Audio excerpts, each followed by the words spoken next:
हर हर महादेव दोस्तों, आज है हमारी अमरनाथ जी की यात्रा का सेकंड डे। कल रात को हम लोग पंचतारनी से लगभग 2 किलोमीटर पीछे ही कैंप में रुक गए और आज हम जा रहे हैं अमरनाथ जी की गुफा के लिए। अभी सुबह हम 6 बजे निकल गए हैं। अभी हल्की हल्की ठंड थी, मैंने जैकेट वगैरह पहन ली और हमने क्या किया, जो हमारे पास फालतू का सामान था ना, वो हमने लंगर के पास में ही रखवा दिया है ताकि जब हम वापस आएंगे तो वो यहीं से लेंगे और फिर चल पड़ेंगे। एक मैंने छोटी नहीं बहुत बड़ी गलती थी कि वो जितना हम सामान लाए थे वो किसी काम नहीं आया, क्योंकि कैंपिंग यहाँ पे कहीं पे भी अलो नहीं कर रहे हैं। कह रहे हैं कि लाइक टेंट पिच का आपके पास है ही नहीं, परमिशन ही नहीं है, तो वो अलाउड ही नहीं है किसी को भी।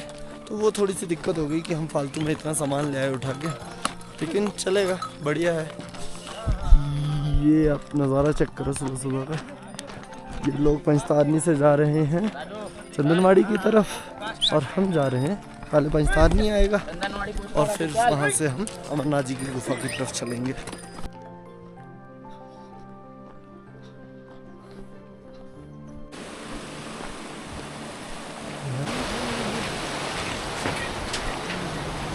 पहलगाम के बाद पंचतारनी ही सबसे बड़ा बेस कैंप है, जहां पर श्रद्धालुओं के लिए रुकने की उत्तम व्यवस्था की गई है। यहां पर यात्री अपनी इच्छा अनुसार प्राइवेट टेंट या शेयर टेंट ले सकते हैं और उसके अलावा यहां पर लंगर भी हैं, तो उनके साथ रुकने की भी यहां पे व्यवस्था हो सकती है। इसीलिए बहुत से लोगों की यही कोशिश रहती है कि वो फर्स्ट डे या फिर सेकेंड डे पंचतारनी रुके और अगले दिन यहीं से अपनी अमरनाथ जी की पवित्र गुफा के दर्शन करने के लिए सुबह जल्दी निकल जाएं।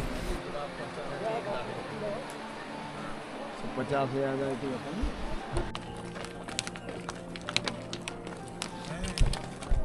तो गाइस, हम हैं अभी लगभग संगम टॉप के रास्ते पे। कुछ ऐसे स्ट्रेचेस आते हैं जहाँ पे थोड़ा मुश्किल हो जाता है। द रीज़न बीइंग जो स्लोप है वो बहुत ज़्यादा स्टीप होता है, और दूसरा कि जैसे कि लाइक बहुत तंग गली है, तो घोड़े भी वहीं से जा रहे हैं, लोग भी वहीं से जा रहे हैं और लोग थक भी रहे हैं, तो ओवरऑल वो लगता है थोड़ा मुश्किल हो जाता है।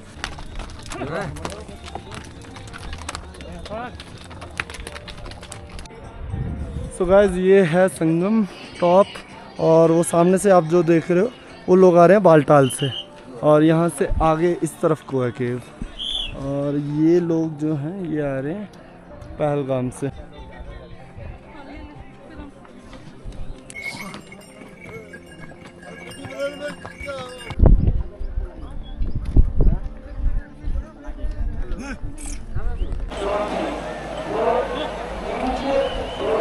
तो गाइस, यहाँ से हमें साफ केव दिखाई दे रहा है, और उससे पहले यहाँ आप देख लो लोग जो नदी के पानी से नहा रहे हैं। ठंडा पानी है, मस्त।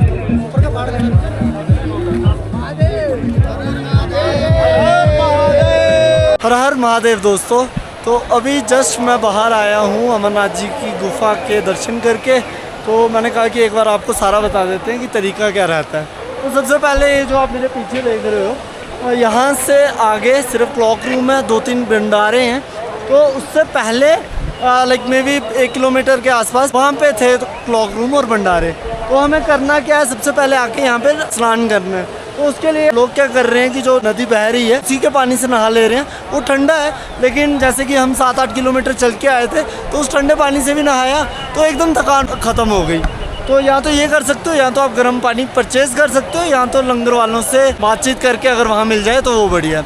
उसके बाद क्या है कि आप जल्दी से जल्दी ये कोशिश करो कि अपना जो सामान है, जितने भी इलेक्ट्रॉनिक आइटम हैं, फ़ोन आपके, इन सब चीज़ों को बैग में डालो और क्लॉक रूम में सबमिट करवा दो, क्योंकि यहाँ से जस्ट आगे यहाँ से शेड स्टार्ट होता है, मतलब हार्डली यहाँ से 50 मीटर, वहाँ से आगे ये सब चीज़ें नहीं लेके जाने देंगे। तो ये सब चीज़ें लेके जाएंगे और सीधा हम लाइन में लग जाएंगे और आगे जाके वहाँ पे दर्शन कर लेंगे।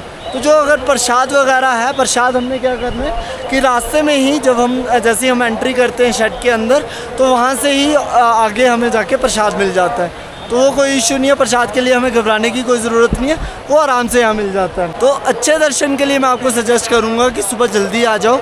जैसे कि हम लोग जब 8 बजे के आसपास पहुँचे हैं यहाँ पे, तो हम लोगों को ज़्यादा टाइम नहीं लगा, लेकिन अगर उससे भी कोई जल्दी कर सकता है, क्योंकि पंचतारनी से यहाँ पे लगभग 2 घंटे में हम पहुँच गए थे। अगर 5 बजे पंचतारनी से कोई निकलता है, ज़्यादा से ज़्यादा 7 बजे तक पहुँचेगा, 7:30 बजे तक सब कुछ करके अब आगे चले जाओ। क्या है कि जितनी कम भीड़ होगी उतनी देर आपको बाबा बर्फानी के दर्शन करने दिए जाएंगे। और अभी हम जब जा रहे हैं 10 बजे के आसपास तो मैं देख रहा हूँ कि काफ़ी ज़्यादा भीड़ हो रही है। और लाइक फर्दर जब 12 बजे के आसपास यात्रा आती है, बालटाल से जो लोग चले होते हैं वो पहुँच जाते हैं यहाँ पे, तो तब और ज़्यादा भीड़ हो जाएगी। तो इसलिए कोशिश करो कि जितनी सुबह हो सके उतना जल्दी यहाँ पे दर्शन कर लो। हमने दर्शन किए हैं 5 जुलाई को। इस बार इतना ज़्यादा मौसम ख़राब रहा है कि बहुत ज़्यादा गर्मी हुई है, हमें रास्ते में कहीं बर्फ़ नहीं मिली। तो यहाँ पर भी क्या हुआ है कि बाबा बर्फानी बहुत जल्दी विलुप्त हो गए हैं। लेकिन फिर भी यार जैसे हम अमरनाथ जी के केव में पहुँचते हैं वहाँ पे लाइक एकदम इतना ना इमोशनली वल्नरेबल हो जाता है इंसान। जैसे कि मैंने लास्ट ईयर ज्योतिर्लिंग काशी विश्वनाथ के दर्शन किए थे, तो वहाँ पे जो मेरे को इमोशंस आए थे वही सेम यहाँ पे आ रहे थे। लाइक बहुत ही अच्छा फील होता है यार। और होता है ना कि एक स्पिरिचुअल पावर बोल लो आप, वो यहाँ पे ही फील हो जाती है।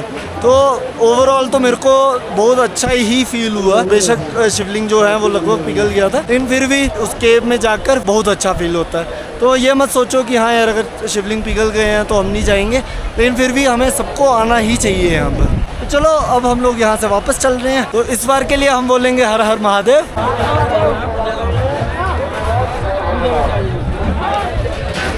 यहाँ पर भरपूर लंगरों की सुविधा उपलब्ध है। तो पंचतरनी चलने से पहले आप लोग यहाँ पर खा लो, क्योंकि अगला स्टॉप है 6 किलोमीटर बाद। लंगर पे खाना खा के आया मैं। सेम है। सो गाइस ये हालत हो गई है, इतनी ज़्यादा धूल है यहाँ पे, बहुत ज़्यादा धूल धूल ही धूल। घूमन तंग किया है। हम लोगों ने अपनी वापसी के लिए भी पहलगाम वाला रूट ही चूज़ किया था, क्योंकि इस रास्ते पर बहुत ही प्यारे प्यारे नज़ारे आते हैं। और हम चाहते थे कि बेशक एक दिन एक्स्ट्रा लग जाए, लेकिन हम लोग इन नज़ारों को अच्छे से एंजॉय करके जाएंगे। वापस पहुंचने के बाद हम लोगों ने लंगर में 2 घंटे आराम किया। वैसे तो पूरे रूट पर बहुत अच्छा मौसम बना होता है, लेकिन तेज़ धूप होने पर बहुत थकावट भी हो सकती है। तो उसमें यही अच्छा रहता है कि 2 से 4 बजे के टाइम पर आप लोग कोई अच्छी जगह देखकर अपने लिए आराम की व्यवस्था कर लें और धूप कम होने के बाद अपनी यात्रा फिर कंटिन्यू करें।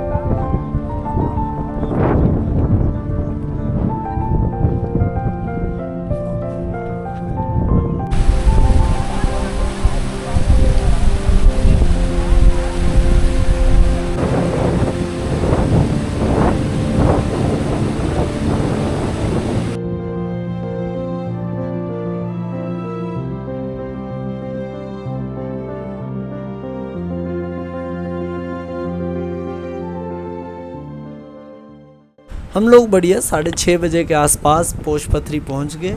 अब जितने भी यात्री हैं उनको यहाँ से आगे नहीं जाने दिया जाएगा।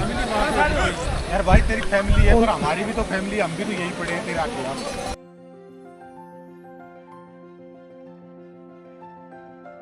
सो गाइस अमरनाथ यात्रा के टाइम पर जितने लंगर लगते हैं और लाइक उनमें कितनी स्पेशलिटीज़ होती हैं ये हम सब ने सुना हुआ है। सबको पता है कि हाँ यार कहीं 56 भोग लग रहे हैं, कहीं गुलाब की खीर खिला रहे हैं। तो लाइक ऑफ कोर्स वो सब बहुत ही कमेंडेबल है और उसकी मैं पहले भी बात कर चुका हूँ। लेकिन मेरे को ना एक चीज़ बहुत ही प्यारी लगी, शिव सेवा दिल्ली वालों का लंगर लगता है पोशपत्री में। इस जगह की मेरे को क्रेजी बात क्या लगी कि इससे पहले भी जितने लंगर हैं उनमें भी क्या है कि अगर इलेक्ट्रिसिटी जो है जनरेटर के थ्रू जनरेट करते हैं वो of course like diesel generator through, और इसके बाद में भी।